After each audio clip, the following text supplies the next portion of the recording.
안녕하세요. 오늘 저희가 함께 깊이 파고들 주제는 바로 한국의 연금제도입니다. 네, 특히 고령층의 삶과 아주 밀접하게 연관된 국민연금 그리고 기초연금 이 두 가지의 변화에 대해서 좀 자세히 들여다보려고 합니다. 네, 중요한 시점이죠.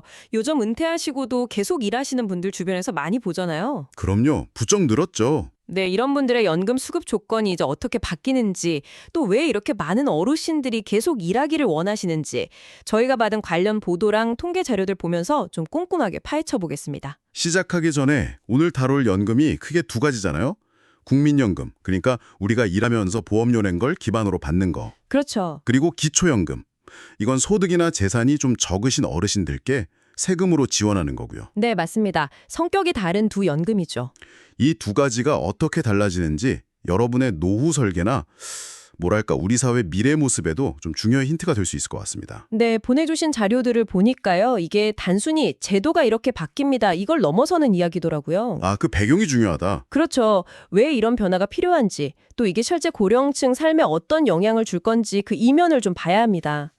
오늘 그 숫자 뒤에 숨겨진 어르신들의 현실, 또 고민, 이런 걸 좀 같이 들여다보는 시간이 되면 좋겠습니다. 좋습니다. 그럼 가장 먼저 많은 분들이 좀 속 시원하다 느끼실 만한 소식부터 시작해 볼까요? 네, 어떤 거죠? 은퇴하고 나서 생활비 때문에 일을 계속하는데 소득이 좀 있다고 국민연금을 깎는 문제요. 그거요. 정말 불만 많았죠. 왜 연금을 깎냐 뭐 이런 하소연들 정말 끊이지 않았잖아요. 정확합니다. 이게 현재는 노령연금, 그러니까 국민연금 받는 분이 일해서 버는 소득 있잖아요. 사업소득이랑 근로소득 합쳐서요. 네네. 이게 작년 기준으로 월 한 309만 원 정도? 이걸 넘으면 그 넘어가는 소득 수준에 따라서 최대 5년 동안 연금액이 최대 절반까지 깎일 수 있었어요. 절반이나요? 꽤 크네요. 근데 이게 뭐 소수의 얘기가 아닌 게 작년에만 이 제도 때문에 연금 깎인 분이 한 13만 7천 명 정도 됩니다. 와, 13만 7천 명이면 정말 많은 분들이 해당되셨네요. 네, 그리고 그 깎인 총액만 해도 무려 2,400억 원에 달했습니다. 2,400억. 그런데 이 기준이 이제 크게 바뀐다는 거죠. 그렇습니다. 정부가 내년부터는 이 소득 기준을 아주 큰 폭으로 올리기로 이제 가닥을 잡은 건데요. 네. 월 소득이 대략 한 509만 원 정도? 물론 더 구체적인 금액은 나와봐야 알겠지만 이 정도 수준을 넘지 않으면 연금을 그냥 전액 다 받을 수 있게 하겠다는 겁니다. 깎지 않겠다. 네, 다음 달 중에 구체적인 개선안 발표하고 연말까지 법 개정 마무리할 계획이라고 합니다. 월 309만 원에서 509만 원으로. 와, 상한선이 거의 뭐 200만 원 가까이 올라가는 거네요. 그렇죠. 상당히 큰 변화죠. 이게 정말 큰 변화인데 단순히 숫자만 바뀐 게 아니라고 봐야겠죠. 이게 어떤 의미가 숨어 있을까요? 겉으로 보기엔 그냥 삭감 기준 완화인데 좀 더 깊이 들여다보면요. 이건 우리 사회 현실을 반영한 거라고 봐야 해요. 현실이라면 어떤? 그러니까 고령층이 부족한 노후 소득을 메우려고 계속 일할 수밖에 없는 그런 현실 있잖아요. 이걸 정책이 드디어 좀 인정한 거다. 이렇게 해석할 수 있습니다. 일하는 노인을 이제 인정한다. 그렇죠. 뭐 일을 더 하세요 이렇게 막 장려한다기보다는 어쩔 수 없이 일해야 하는 분들 발목이라도 잡지는 말자. 약간 이런 현실적인 고민이 반영된 거죠. 그렇군요. 물론 연금 재정 건전성도 중요하죠. 하지만 고령자 경제활동을 막는 좀 불합리한 제도는 개선하겠다 이런 의지로 보입니다. 네. 다만 당연히 여기엔 대가가 따르죠. 이렇게 되면 연금 지급액이 드러나니까요. 앞으로 5년간, 그러니까 2030년까지 보면 약 5,300억 원 정도 재정이 추가로 필요할 걸로 예상됩니다. 5,300억 원. 그럼 이 재원은 또 어떻게 마련할지가 또 다른 숙제겠네요. 맞습니다. 그게 또 다음 과제고요. 정부가 정책으로 인정할 만큼 실제로 고령층의 경제활동이 정말 활발하다는 거군요. 네, 통계 보면 정말 놀랍습니다. 네, 저도 보고 좀 놀랐는데 55세에서 79세 사이 경제활동 인구, 그러니까 일하고 있거나 혹은 일자리를 적극적으로 찾는 분들이죠. 네. 이분들이 사상 처음으로 1,000만 명을 돌파했다고요. 정확히 1,011만 명. 와. 네, 1,000만 명. 정말 엄청난 숫자죠. 물론 이 연령대 인구 자체가 늘어난 영향도 무시할 순 없어요. 인구 구조 변화도 있군요. 그렇죠. 55세에서 79세 인구가 1년 사이에 한 46만 명 이상 늘어서 지금 1,644만 7천 명 정도 되거든요. 그러니까 인구 변화가 기본 바탕에 깔려 있는 건 맞습니다. 네. 하지만 여기서 정말 주목해야 할 지점은 단순히 인구가 늘어서만은 아니라는 거예요. 그게 다가 아니다. 네, 이 연령대 경대멸경 증가율, 그러니까 일할 의사가 있는 사람 비율이 60.9%고요. 60.9%? 그리고 실제 취업자 비율인 고용률은 59.5%. 이 두 지표가 모두 역대 최고치를 경신했습니다. 역대 최고치요? 네, 그러니까 인구 증가 속도보다 더 빠르게 더 많은 분들이 노동시장에 뛰어들고 있다. 이런 명백한 증거죠.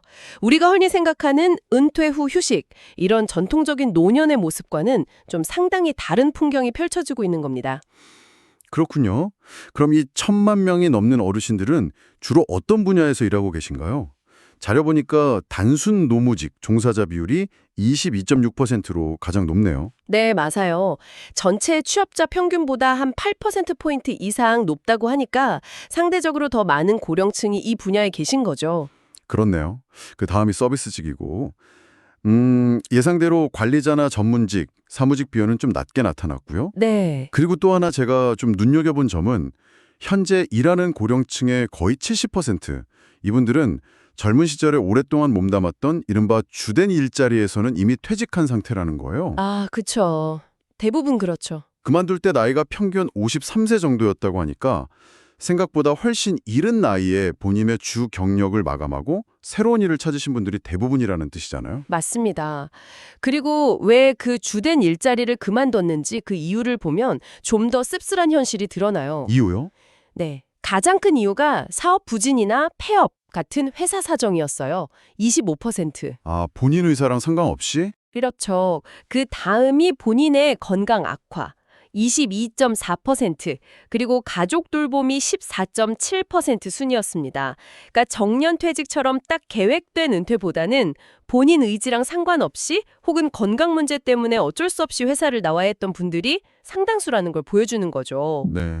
이런 상황에서 이제 새로운 일자리를 찾는 거니까 아무래도 이전과는 좀 다른 유형의 일자리를 얻게 될 가능성이 높다고 봐야겠죠. 정말 많은 분들이 이런저런 이유로 50대 초중반에 주된 일자리를 떠나서 다시 일자리를 찾고 또 실제로 일을 하고 계신 건데, 그렇다면 왜 이렇게까지 계속 일하기를 원하시는 걸까요? 네, 그 이유가 중요하죠. 실제로 55세에서 79세 고령층 10명 중 7명, 그러니까 약 1,012만 명이 앞으로도 계속 일하고 싶다 이렇게 답했고, 이분들이 생각하는 희망 은퇴 연령은 평균 73.4세라고요. 73.4세. 네, 73세라니 법정 정년 60세하고는 정말 큰 차이가 있네요. 그 이유를 물었을 때 뭐니 해도 가장 압도적인 답변은 역시 돈, 즉 생활비 때문이었습니다. 아, 역시 경제적인 이유. 네. 절반이 넘는 분들이 생활비 마련이나 보탬, 이런 경제적인 이유를 꼽으셨어요. 근데 이걸 좀 더 큰 그림하고 연결해 보면 왜 그럴 수밖에 없는지가 좀 명확해집니다. 어떤 그림이죠? 현재 연금을 받고 계신 고령층이 한 850만 명 정도 되는데요. 이분들의 월 평균 연금 수령액이 얼마냐면 86만 원 수준입니다. 월 평균 86만 원이요? 국민연금, 기초연금 뭐 다 합쳐서인가요? 아니면 아, 이건 국민연금, 기초연금, 직영연금 등을 모두 포함한 공적연금 전체 수급자의 평균입니다. 네, 알겠습니다. 86만 원. 86만 원? 이게 어느 정도인지 감이 잘 안 오실 수도 있는데, 작년에 국민연금연구원에서 발표한 자료를 보면 1인 노인 가구가 아주 기본적인 생활을 유지하는 데 필요한 최소 노후 생활비가 월 136만 원이었어요. 최소 생활비가 136만 원? 네. 그런데 평균 연금액 86만 원은 이 최소 생활비의 63% 정도에 불과한 거죠. 아, 턱없이 부족하네요, 사실상. 그렇죠. 즉 연금만으로는 정말 기본적인 의식주 해결조차 빠듯한 분들이 많다는 의미입니다. 그러니까 이 부족분을 메우기 위해서라도 일을 계속해야만 하는 좀 절박한 상황인 거죠. 역시 경제적인 이유가 가장 클 수밖에 없겠군요. 그런데 좀 흥미로운 점은 두 번째 이유로 일하는 즐거움, 보람, 이걸 꼽은 비율도 36% 이상으로 상당히 높았고 이 응답은 작년보다 오히려 늘었다는 점이에요. 네, 맞아요. 그게 중요해요. 경제적 이유를 꼽은 비율은 오히려 약간 줄었는데 말이죠. 바로 그 지점이 중요합니다. 경제적 필요가 물론 가장 큰 동력인 건 분명해요. 하지만 동시에 이를 통해서 어떤 활력을 얻고 또 사회와 연결되어 있다는 느낌을 받으면서 삶의 의미나 보람을 찾는 분들도 상당수 존재한다. 이번 보여주는 결과죠. 아, 그러니까 단순히 돈 때문에 억지로 일한다는 시각만으로는 다 설명이 안 된다는 거네요. 그렇죠. 앞으로 고령층을 위한 일자리 정책을 고민할 때 단순히 생계수단 제공을 넘어서서 어떻게 하면 이분들이 일터에서 의미와 만족감을 느낄 수 있을지 이것도 같이 고려해야 한다는 걸 시사합니다. 네. 그 외에는 시간이 많아서 무료해서 사회에 기여하고 싶어서 건강을 유지하기 위해서 이런 이유들도 있었습니다. 그리고 현재 일을 하고 있는 분들일수록 앞으로도 계속 일하고 싶다는 의지가 훨씬 강하다는 점도 좀 인상적이었습니다. 그것도 중요한 포인트죠. 네, 지금 취업 중인 분들의 93% 이상이 계속 일하고 싶다고 답한 반면에 과거에 일했지만 지금은 쉬고 있는 분들은 36%, 그리고 평생 일해본 경험이 없는 분들은 7%만이 일하고 싶다고 했다고요. 네. 현재의 일 경험 자체가 미래의 노동 의지에 큰 영향을 주는 것 같아요. 맞습니다. 아까 말씀드린 일하는 즐거움이라는 응답과도 좀 연결되는 부분이죠.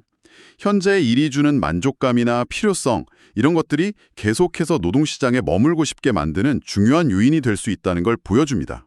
자, 이렇게 국민연금 수급 조건을 둘러싼 변화하고 고령층의 노동 현실을 살펴봤는데요. 이제 또 다른 중요한 노후 소득 보장 축이죠. 기초연금 이야기로 한번 넘어가 보겠습니다. 네, 기초연금이요. 앞서 말씀드린 대로 소득 하위 70% 어르신들께 드리는 건데 여기에도 변화가 예고되고 있죠. 특히 부부가 모두 기초연금을 받으면 각각 20%씩, 그러니까 합쳐서 40% 가까이 깎이는 부부 감액제도, 이거 오랫동안 논란거리였잖아요. 네, 맞습니다. 이게 혼자 사는 어르신하고의 형평성 문제 때문에 도입된 건데 현실적으로는 부부라는 이유로 감액되는 게 좀 불합리하다 이런 지적이 계속 많았죠. 그렇죠. 이 부부 감액 제도에 대해서 정부하고 정치권에서 개선 움직임이 좀 있습니다. 정부는 일단 소득 하위 40%에 해당하는 부부수급자부터 감액률을 점진적으로 줄여주는 방안을 검토하고 있어요. 아, 전부 다는 아니고 일단 하위 40%부터요? 네, 우선은요. 2027년에는 15%, 2030년에는 10%만 깎는 식으로 좀 부담을 덜어주겠다는 거죠. 네. 한편 야당에서는 좀 더 나아가서 부부 감액제도 자체를 아예 단계적으로 폐지하자 이런 법안을 발의했습니다. 폐지까지요. 네, 내년에는 10%, 2027년에는 5%로 감액률을 줄이고 2028년부터는 완전히 폐지하자 이런 내용입니다. 두 방안 모두 아직 확정된 건 아니고요. 국회에서 기초연금법 개정 논의를 거쳐야 하는 사안입니다. 근데 이 부부 감액 문제보다 어쩌면 더 근본적인 이슈가 수면 위로 떠올랐다고요? 네, 그게 사실 더 중요할 수도 있어요. 기초연금 대상자, 그러니까 소득 하위 70%를 선정하는 방식 자체를 다시 들여다본다는 건데 이건 무슨 이야기인가요? 갑자기 왜 기준 자체를 검증하는 거죠? 네, 이게 상당히 중요한 부분입니다. 그동안은 보건복지부가 정한 소득인정액 산정 방식에 따라서 대상자를 선정해 왔거든요. 네. 근데 앞으로 국민연금연구원에서 이 산정 방식 자체에 혹시 오류는 없었는지, 그리고 지금의 방식이 과연 적절한지를 좀 심층적으로 분석하는 연구를 진행하기로 했습니다. 아, 연구를 한다. 네, 여기서 이제 중요한 질문이 제기되는 겁니다. 과연 현재의 소득 하위 70% 선정 방식이 정말 공정하고 정확하게 이루어지고 있는가? 하는 아주 근본적인 물음이죠. 어떤 문제가 있을 수 있다는 거죠? 현행 방식은요, 소득하고 재산을 평가할 때 실제 소득에서 여러 항목들을 공제해주는 방식으로 소득 인정액을 계산해요. 공제요? 네, 예를 들면 근로소득의 일정 부분을 빼주거나 기본 재산액을 공제해주거나 이런 식이죠. 근데 이렇게 공제를 적용하다 보니까 실제 월소득이나 보유 재산이 꽤 많은 경우에도 이런저런 공제를 받고 나면 소득 인정액 기준을 통과해서 기초연금을 받는 경우가 발생할 수 있다는 지적이 꾸준히 있었습니다. 아, 실제 소득은 높은데도 받을 수 있다. 네, 이론적으로는 1인 가구 기준으로 월 437만 원, 부부 합산으로는 월 745만 원의 근로소득이 있어도 다른 조건에 따라서 기초연금을 받을 수 있는 경우가 생긴다. 이런 분석도 나왔었고요. 와, 745만 원이요? 그런데도 받을 수 있다니? 물론 이런 경우가 아주 흔하진 않겠죠. 하지만 소득 하위 70% 지원이라는 제도의 취지하고는 좀 어긋날 수 있다. 이런 비판이 제기된 겁니다. 그렇겠네요. 따라서 이번 연구에서는 소득과 재산을 파악하고 평가하는 기준, 그리고 방식 전반에 대해서 객관적인 재검토가 이루어질 것으로 보입니다. 그럼 만약에 연구 결과 현재 방식에 문제가 있다고 나오면 어떻게 되는 건가요? 네, 만약 그렇게 판단되면 선정 기준 자체가 바뀔 수도 있습니다. 그렇게 되면 기존에 받던 분이 탈락하거나 반대로 못 받던 분이 새로 받게 될 수도 있겠죠. 아유, 이건 정말 민감한 문제겠는데요. 그렇죠. 수급 자격에 직접적인 영향을 미치는 매우 민감한 사안이라서 향후 결과 발표 시에 상당한 사회적 논의와 함께 일부 반발도 예상되는 부분입니다. 단순히 기술적인 검토를 넘어서서 기초연금 제도의 어떤 정당성, 신뢰성에 대한 질문으로 이어질 수 있습니다.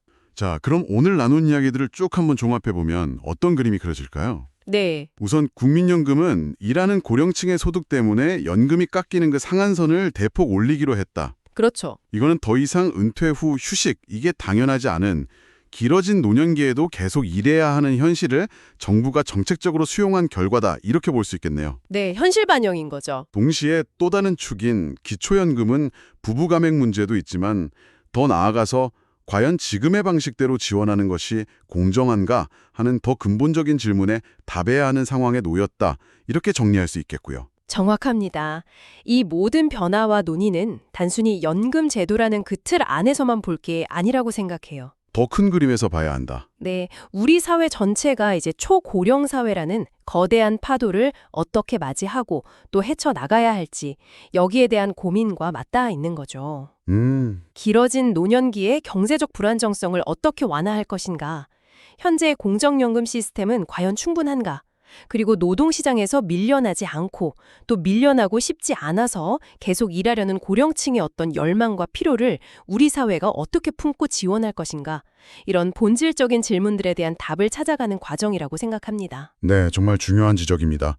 마지막으로 이 이야기를 듣고 계신 여러분께 질문 하나를 던지면서 마무리할까 합니다. 네, 오늘 저희가 살펴본 것처럼 많은 분들이 70대가 넘어서까지 일하기를 희망하고 또 현실적으로 연금만으로는 생활이 어려울 수 있다는 이런 데이터 앞에서 여러분 각자는 자신의 아주 먼 미래 혹은 가까운 미래의 재정 계획이나 은퇴라는 단어의 의미를 어떻게 다시 생각하고 계신가요? 어쩌면 우리는 은퇴하면 쉬어야지 하는 기존의 관념에서 좀 벗어나서 훨씬 더 오랫동안 사회의 일원으로 활동하면서 소득을 벌어야 하는 그런 시대를 살아가게 될지도 모르겠습니다. 여러분에게 은퇴 후의 삶은 어떤 모습으로 다가오고 있는지 한 번쯤 깊이 생각해 보시는 계기가 되었으면 합니다.